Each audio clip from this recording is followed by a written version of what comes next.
Aim right, achieve big at KR Mangalam University.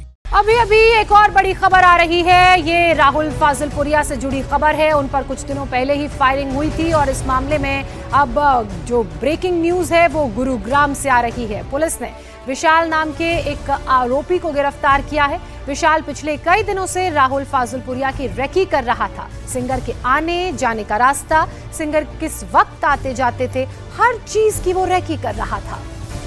वारदात वाले दिन भी राहुल फाजिलपुरिया की विशाल ने रेकी की थी।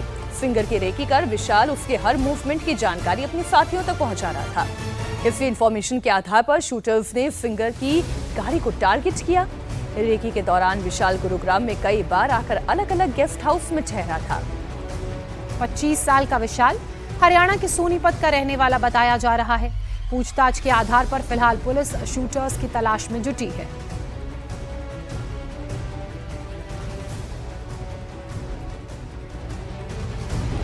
फायरिंग मामले में एक और जहां गुरुग्राम पुलिस को कामयाबी मिली तो दूसरी ओर एक पोस्ट वायरल हो रही है। इसमें गैंगस्टर सुनील सरधानिया ने राहुल फाजिलपुरिया पर हमले की जिम्मेदारी ली है।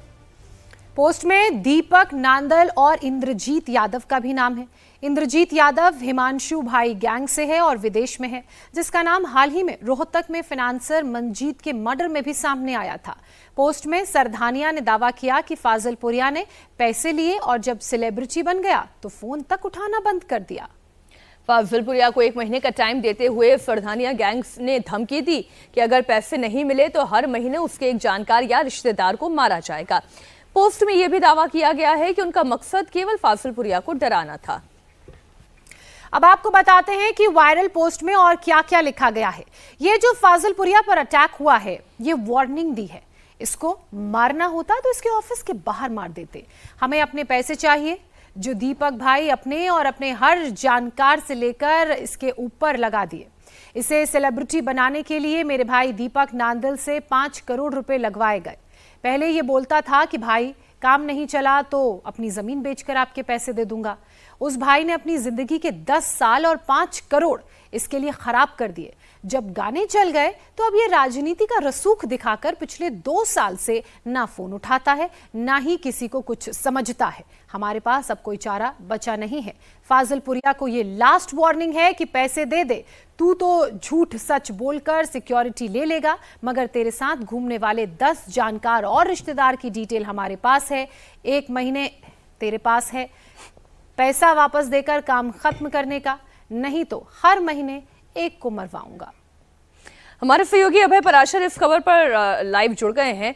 अभय, ये तो अब डिकोड कर लिया गया कि कहां से क्या घटना घटी है, कौन कौन इसमें शामिल है, लेकिन अंकुश कब लगेगा? इस तरह से तो कभी भी कहीं भी फायरिंग होती रहेगी, क्योंकि केवल राहुल फाजिलपुरिया की बात नहीं है, उससे जुड़े हुए उसके रिश्तेदारों पर भी आंच है। देखिए बिल्कुल मीनाक्षी, खास तौर पर हरियाणा में जितने सिंगर्स हैं आपस में अलग अलग ग्रुप बटे हुए हैं और कई बार इनकी जो एल्बम है उसमें पैसा लगाने के लिए या फिर फेमस करने के लिए पैसों का लेन देन होता रहा है और यही एक दुश्मनी की सबसे बड़ी वजह है।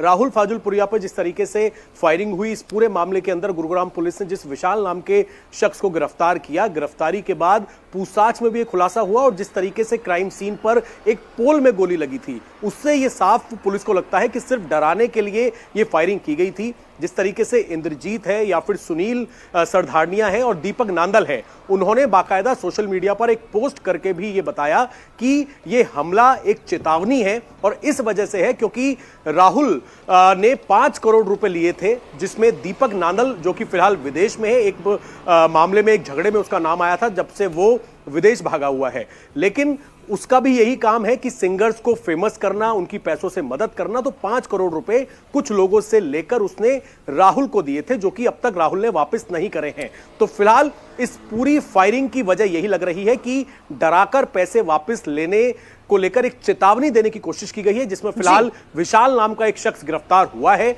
इसमें इंद्रजीत जो कि एक हत्या का आरोपी है, साथ ही जो विदेश भागा हुआ जो नांदल है, दीपक नांदल, इन सब से पुलिस पूछताछ करेगी और इसी के आधार पर आगे की कार्रवाई की जाएगी। अभय, बहुत शुक्रिया आपका इस पूरी जानकारी के लिए।